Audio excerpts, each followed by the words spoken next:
Hello everyone, I welcome you all in this course Introduction to Sequence Stratigraphy, and today as we have reached towards the last part of this particular course, in this particular lecture we are going to discuss about a completely different aspect with respect to sequence stratigraphy. So, today we are going to discuss about the carbonate depositional environment and definitely the sequence stratigraphic model which you can apply in case of carbonate depositional environment. So far in all our lectures, precisely we have concentrated on the siliciclastic depositional systems, and we have discussed about the changes with respect to shoreline shift and associated depositional systems with respect to siliciclastic sedimentary successions. But a major aspect also lies in terms of the carbonate depositional systems, where the conditions are completely different. So, understanding sequence stratigraphy of carbonate depositional system or the carbonate depositional environment, that is also another very important aspect with respect to overall sequence stratigraphic paradigm. So, in today's class and also in subsequent classes, we will try to look into very briefly some of the aspects of carbonate sequence stratigraphy. However, in this short span of time, it is very difficult to cover up all the aspects of carbonate sequence stratigraphy, because carbonate depositional systems are completely different. Their conditions, the rock types, the facies types, microfacies types, their texture, everything is different, their dynamics are different. So, definitely within this short time span, we cannot cover up or we cannot go through all those aspects. So, I will consider that these basic concepts of carbonate depositing conditions, different types of carbonate rocks, facies and microfacies of carbonate rocks, these are known to all of us, and based on that particular aspect, considering that particular basic standpoint, basic platform, we will discuss about the sequence stratigraphic aspects of different carbonate depositional environments. Now, so far we have seen that when we are discussing about sequence stratigraphy, its different principles, the fundamental concepts of sequence stratigraphy, its basic definitions, definition of different elements of sequence stratigraphy, they are commonly established within any depositional environment within a sedimentary basin, independent of what type of depositional conditions are prevailing, what kind of depositional processes are going on. As in the very beginning, at the earlier phase of this particular course, I told you that this definition of sequence, this concept of sequence, the concept of system strat, they are independent of rock types, they are independent of facies types, they are independent of the depositional conditions. So, the way we can apply the concept of sequence stratigraphy in siliciclastic rocks or in sedimentary environments where siliciclastic sediments are getting deposited, we can apply same concepts of sequence stratigraphy in the carbonate depositional environments. So, the types of shoreline shifts and the associated system strats which are commonly formed along with the shoreline shifts, these are forming in relation to the changing base level conditions, the types of different stratigraphic surfaces and associated packages forming part of the sequence. They can be applied to siliciclastic system as we have discussed so far in our course, as well as we can apply the same concepts, the same elements in the carbonate depositional systems as well. So, from sequence stratigraphic point of view, we do not have to go through a different concept here. We do not have to think of a new sequence, a new concept of sequence or a new concept of systems tract or a new concept of sequence boundary. So, where is the difference? The difference between these two different depositional conditions, the clastic depositional condition and the carbonate depositional conditions, and the associated depositional systems, the clastic depositional systems and the carbonate depositional systems, they commonly differ in terms of the geometry of the system tract, the appearance of the system tract, the kind of facies architecture which is associated with individual depositional systems within the system tracts, and that is mainly controlled by the sediment budget, which is available in different ways across the basin during various stages of the base level cycle. The kind of sediment supply into the basin in a clastic system, in a siliciclastic system during a base level fall or during a base level rise will be completely different when we consider similar base level rise or base level fall in a carbonate depositional system, because there the production and supply of sediments are completely different. They are completely different with respect to the siliciclastic systems. So, that actually makes the systems tracts or the sequence different in terms of their appearances, in terms of their morphologies, in terms of their distribution pattern within the basin. So, the interplay of this sedimentation with accommodation that controls the shoreline shift. So, that actually represents, that actually brings us changes in the depositional trend, and that actually forms the architecture of systems tracts. This concept we have understood in our earlier lectures, and there we have discussed in detail about the constituents of different systems tracts, about the architecture of different systems tracts. Same concept we can apply in the carbonate platforms. What is a carbonate platform? The overall basin condition in a carbonate depositing system. So, the carbonate platforms and the associated deep water systems, they commonly rely on the sediment supply again, but in this case the sediment supply is intrabasinal in nature in majority of the cases. So, that intrabasinal sediment which is generated primarily within the shallow water carbonate depositional conditions, commonly we use the term carbonate factory.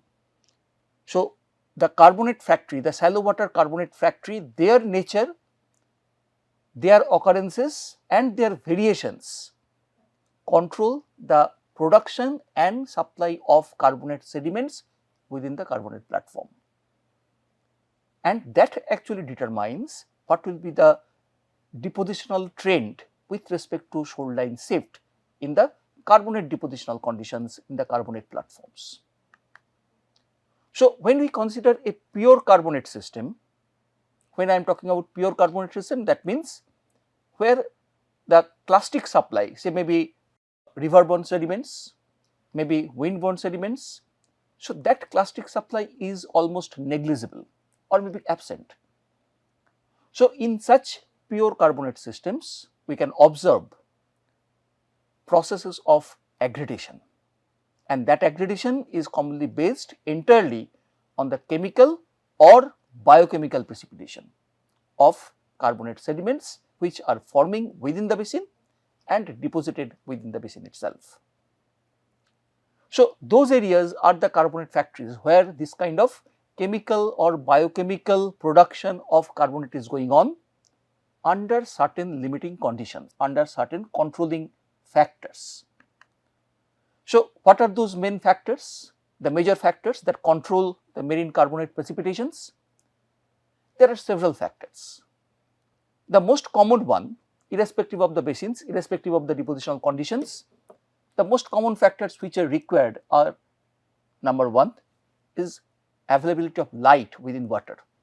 So, it should be within the photic zone, that is the primary factor required. Second one, ambient water temperature. which should be in an optimum condition within an optimum range. Availability of sufficient or optimum amount of nutrients. Less amount of nutrient is not favorable, high amount of nutrient is not favorable.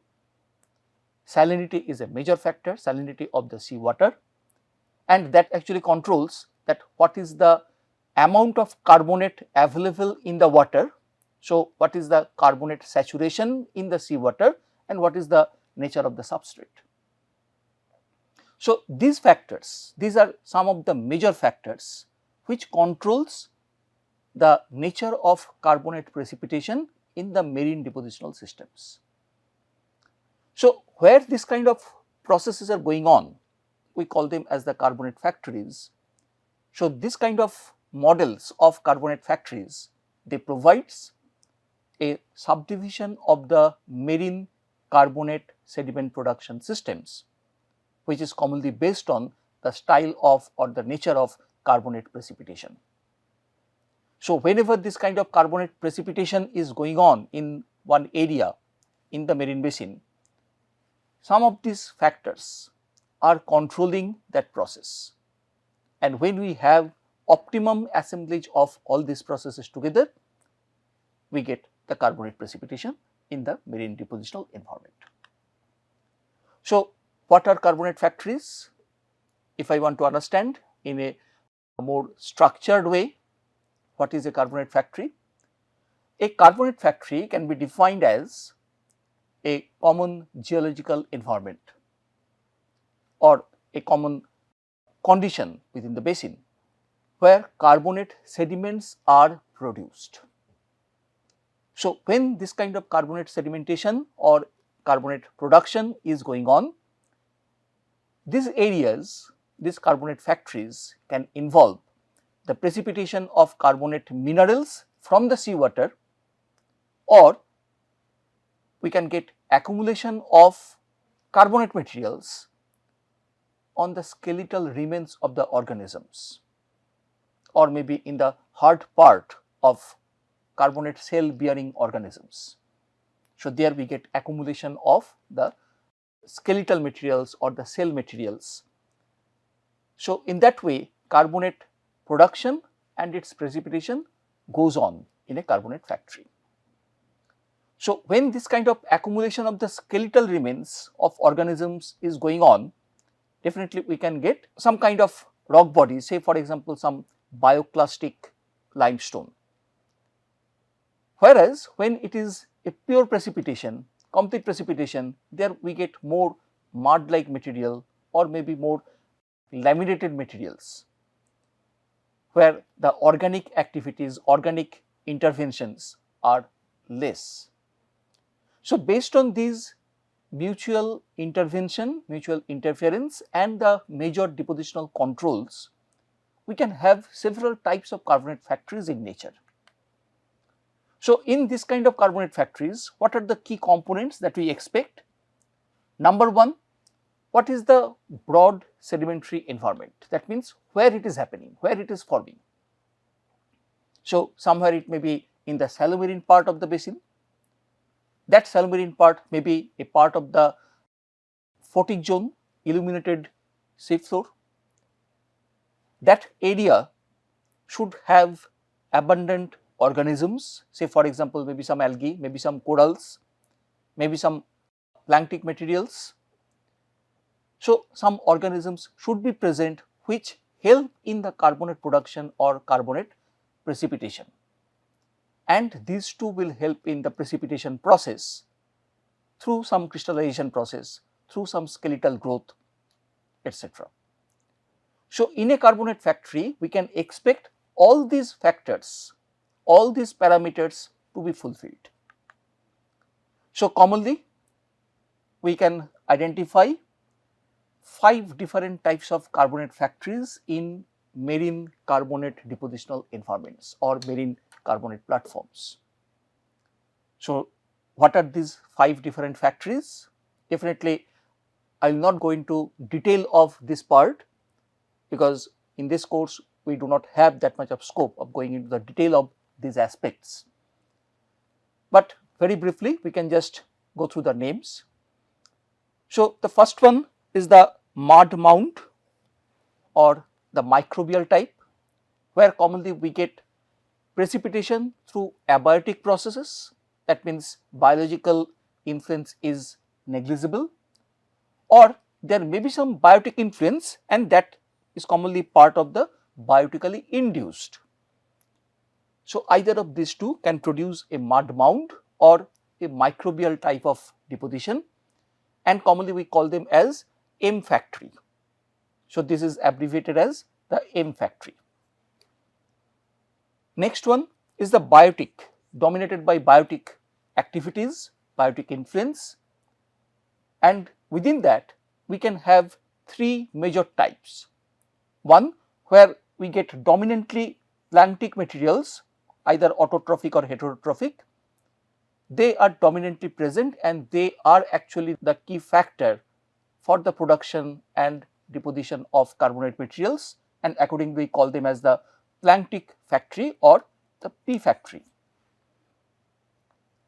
Within this biotic part, we can also have dominantly heterotrophics, and within that we can have a cool water condition, commonly we call them as C factory, or we can have a cold water corals, which we call as CWC factory, or we can have a tropical condition where commonly autotrophic materials are more dominant, autotrophic organisms are more dominant, we call them as tropical or T factory.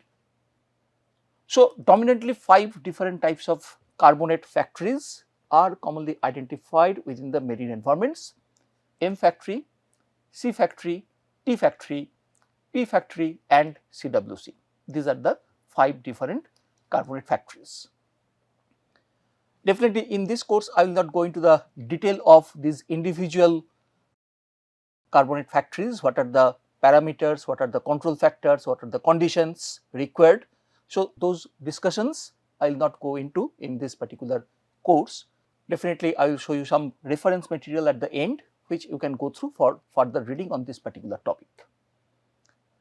So, in marginal marine environment, in carbonate depositional environments, we can observe or we can get deposition in any of these kind of factories. That means, in the marine carbonate depositional environment, any of these conditions can prevail, where carbonate can either precipitate or they can help in skeletal growth of organisms. So, the productivity of such carbonate factories commonly controls the rate of sedimentation, which in turn helps in the seafloor aggradation, because always it is precipitating or getting deposited on the substrate. So, seafloor will be gradually aggrading. So, that aggradation pattern, that rate of sedimentation, it depends on several factors which can vary from one factory to another factory. What are these common factors? Number one is the climate. Now, when I am talking about climate, it is about the temperature, it is about the precipitation, it is about the supply of fresh water versus marine water, it is about the overall ambient temperature condition and how frequently it is changing, whether it is changing in a long term, whether it is changing in a short term, whether it is been fed by some glacial meltwater. So, all these factors comes under climate and that can control the conditions prevailing in any of these carbonate factories. The second important factor is the amount of clastic inputs. So, for better growth of carbonate materials, for better growth of carbonate sediments, the clastic influx should be minimum or it should be completely cut off. The third factor, how much is the surface area of that particular carbonate platform is occupied by this carbonate factory. So, within the carbonate platform there can be different locales, different areas covered by these different types of factories depending on the variation in the conditions. So, how much surface area of the carbonate platform is covered, is occupied by that particular factory, because that will control how much is the production, how much is the aggradation of the seafloor is going on. The fourth one is water depth and associated with that the illumination. As soon as the water depth will increase, the illumination will gradually get trapped into the upper part of the water body because it is coming from the sunlight. So, the photic zone, that is the zone which is covered with sunlight within water, that is the photic zone. So, that will gradually get trapped only into the upper part when water depth is increasing. And as soon as that is happening, that means the photic zone is gradually shifting upward. The lower portion where it is not within the photic zone, which is beyond the photic zone, there the carbonate production will decrease. So, water depth and illumination is a very important factor. Fifth one is the nutrients. Supply of nutrients, as I told you earlier also, supply of nutrients at an optimum level is required. If it is low, that will lead to decrease in production, decrease in the development of the autotrophic organisms.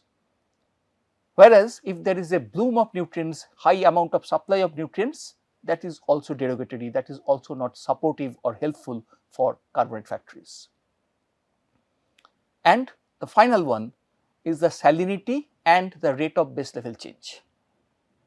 So, salinity will control the carbonate saturation, availability of carbonate, and it will determine whether the carbonate will be precipitated at all or not.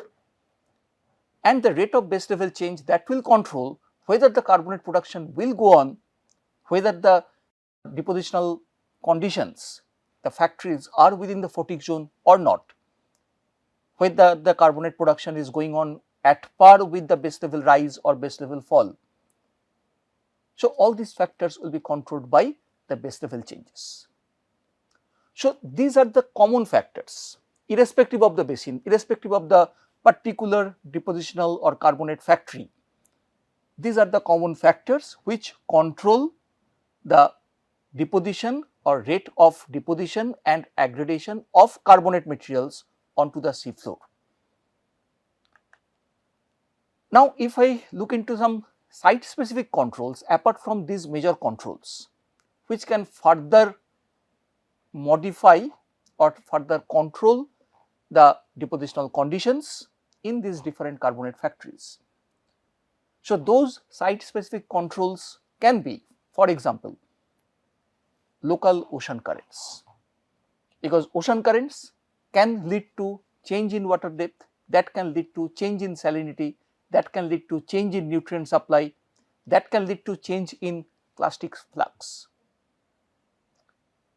Similarly, upwelling in the depositional systems or non-upwelling in the depositional systems, because that can also lead to some mixing up. Also, the ocean atmosphere interactions, what is the nature of ocean atmosphere system, what is the overall ambient condition in the atmosphere, what is the shallow water dynamics. Now, when I am talking about shallow water dynamics, that means what are the different types of currents available in the shallow water, what are the condition of the waves, energy of the waves, whether it is a tide dominated or not, whether tidal currents are coming in or not, whether there is a storm wave or not. So, these are all the shallow water dynamics, and definitely the terrestrial sediment and the water input into the depositional system. So, these factors can vary from area to area, and depending on that variation, the conditions for individual carbonate factories can vary, and that will lead to or that will control whether within a carbonate factory carbonate will be precipitated, carbonate will be accumulated or not. So, whenever we talk about the sequence stratigraphic model of carbonate depositional systems, we have to keep in mind these carbonate factories, distribution of the different carbonate factories, and what are the control of these different parameters, different factors which can affect, can influence the carbonate precipitation process, and accordingly the conditions prevailing in different phases of sequence stratigraphy, different phases of the base level change will vary significantly within a carbonate depositional system. So, that is why when we are dealing with carbonate depositional systems and when we are dealing with the carbonate sequence stratigraphy, we have to keep in mind the basic knowledge about these carbonate factories. We have to keep in mind the basic knowledge about the different rock types, the carbonate facies or microfacies that can form in these different carbonate factories. So, when this precipitation of the carbonate starts, it can get further reworked and redistributed within the basin. This can happen because of the mechanical erosion which may be caused by waves which are going on in the open marine conditions, which may be caused by several types of currents in the open marine condition, and as well as along with that we can have some bio-erosion, erosion by organisms, organic activities. So, all these factors can produce reworked sediments, reworked and redistributed carbonate sediments from the initial precipitated carbonate materials. So, the bulk of these kind of sediments are commonly generated on the carbonate platform, particularly on the top part of the carbonate platforms, and then these sediments can be remobilized, they can be reworked and retransported to the deeper portion of the basin by successive flow processes. Many of them are commonly gravity flow or density flow.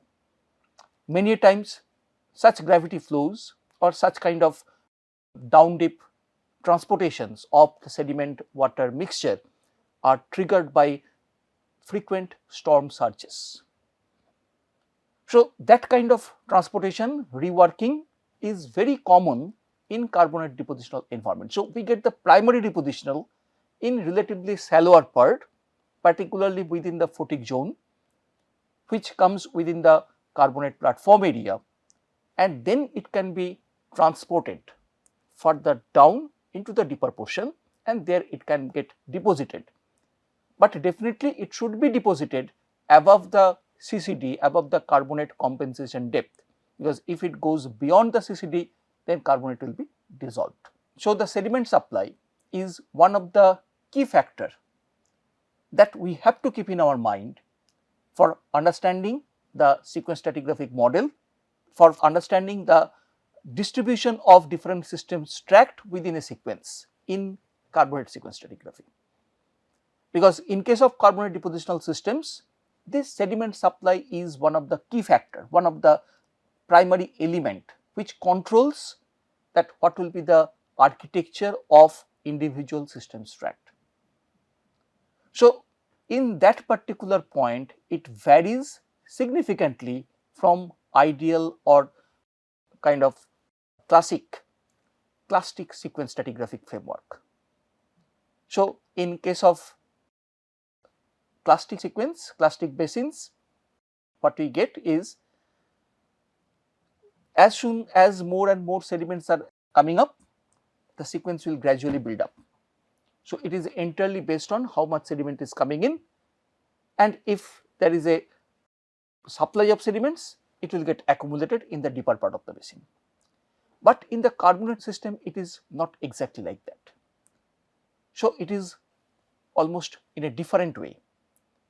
So, availability of sediment in the carbonate depositional system, it can vary significantly, and say for example, when it is a low base level condition,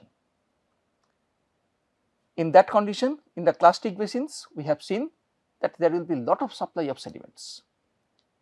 But in the carbonate system, since the water level is going down and maybe a part of the basin is exposed now, so the carbonate factory is shut down, it is stopped, producing carbonate is stopped now.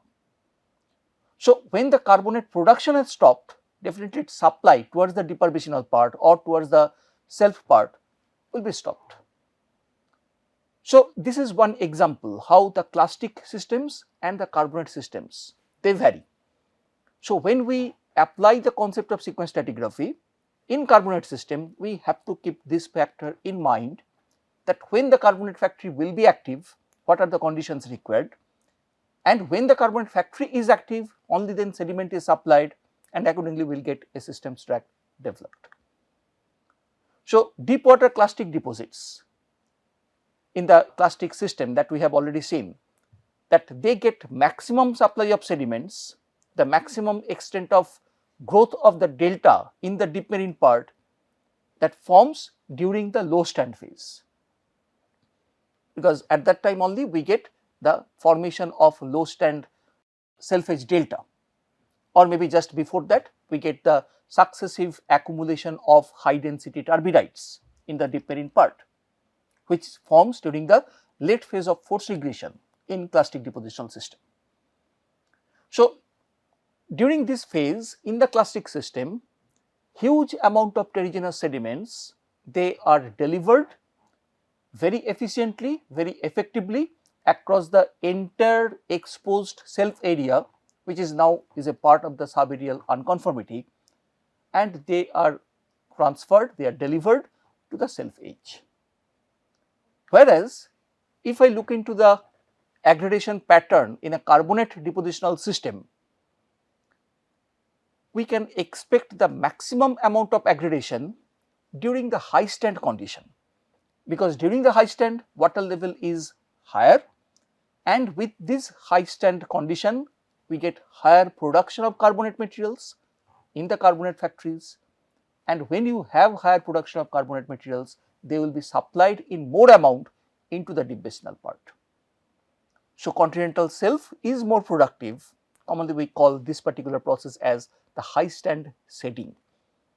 So, high stand shedding is characteristic of carbonate depositional system. Its corresponding shedding we get in the clastic system during the low stand, we call it as the low stand shedding. So, in clastic system we get a low stand shedding, in carbonate depositional system we get high stand shedding.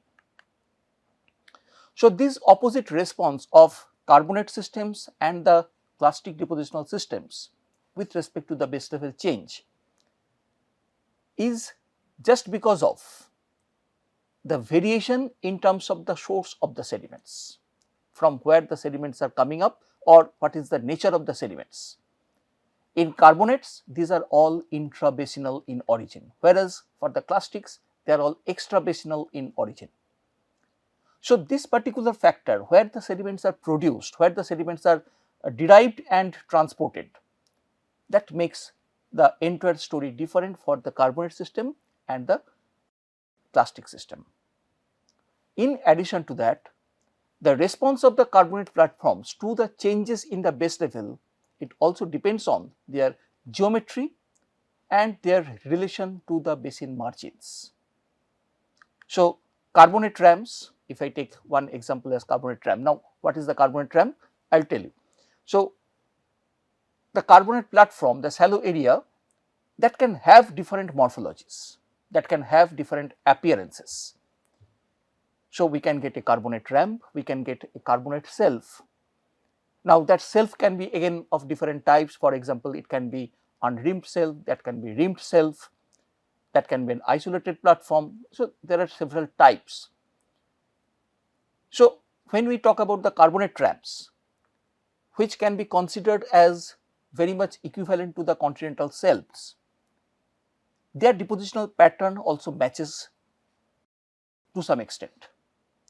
But when I compare continental shelf with a carbonate shelf, there the depositional conditions are completely different, because the appearance of the carbonate shelves, their morphology are completely different.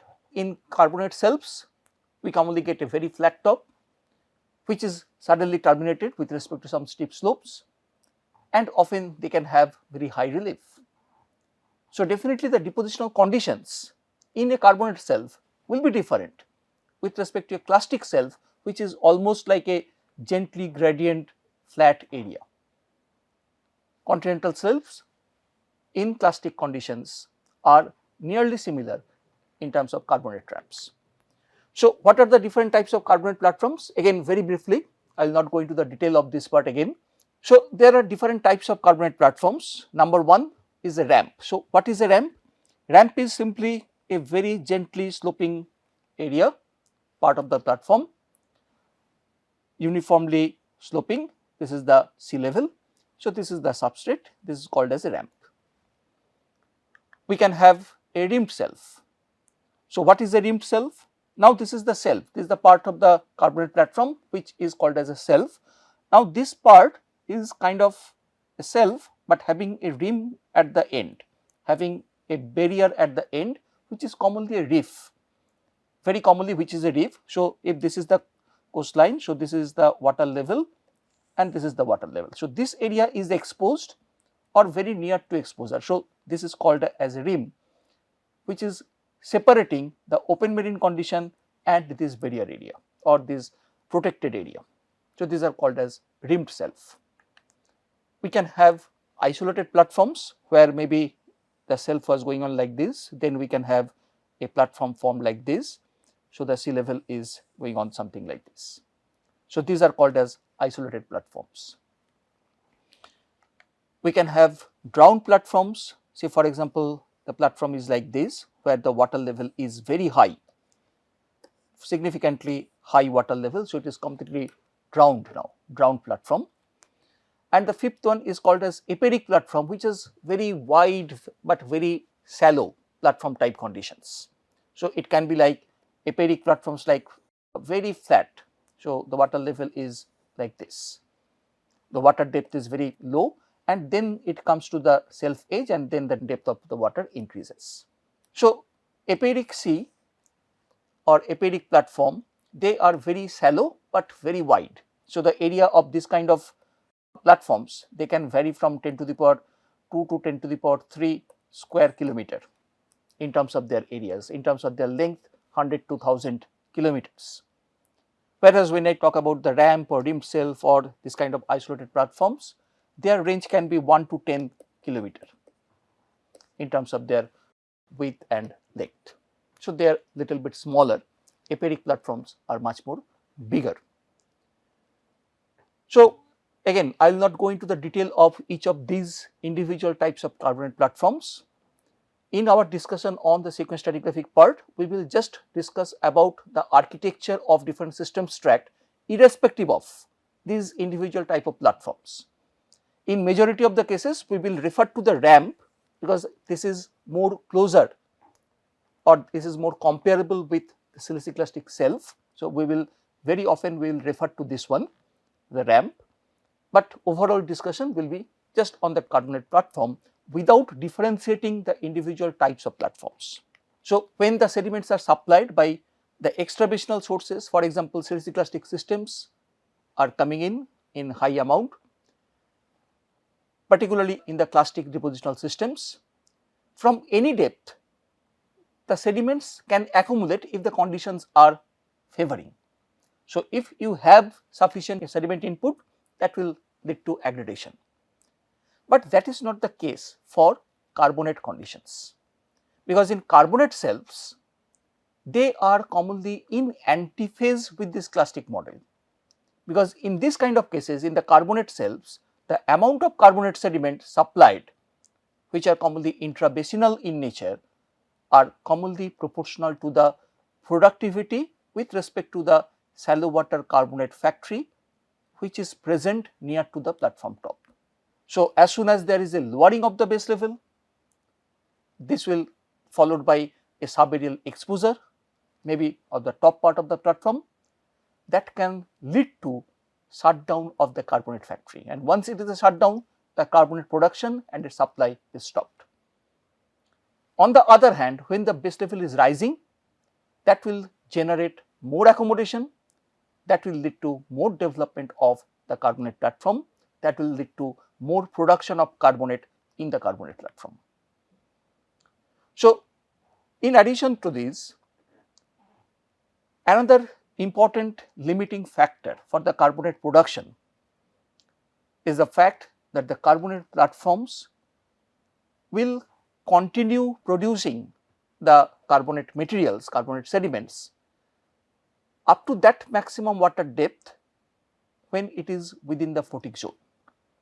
As soon as the water depth increases and it is beyond the photic zone, the production will be negligible and the carbonate platform building up will stop over there.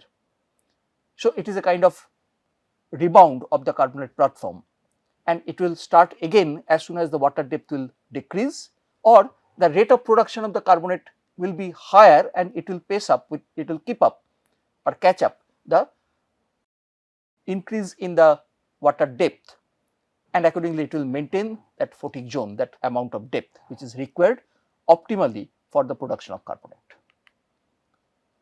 So, where the rate of aggregation are a function of sediment supply coupled with local energy flux, as in case of plastic systems, irrespective of the water depth. In contrast to that, the carbonate systems are much more sensitive to the water depth, and they are much more sensitive to the environmental conditions in general.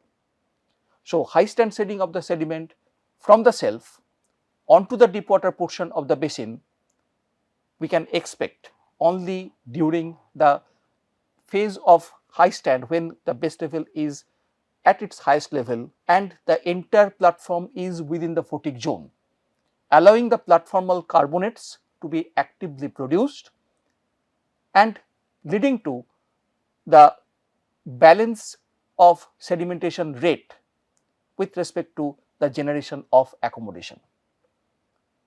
So, when you have more production of carbonates with respect to the generation of accommodation, the rising base level condition, that is the optimal condition required, and then we have the maximum production of carbonate in the carbonate platforms, and those carbonates will be supplied into the deep basinal part as well. So, we will discuss about all these factors in more detail in our next classes. So, high stand normal regressions, when we get the significant portion of the carbonate shelf submerged, we can assume in that kind of condition the maximum amount of carbonate production is going on in the carbonate platform, provided the water depth is not exceeding the photic limit. So, our discussion on this carbonate depositional systems and different aspects of the sequence stratigraphy of carbonate systems will continue in our next lecture as well. So, these are some of the references that I will suggest you to follow, to go through for further reading on this particular topic. Thank you everyone.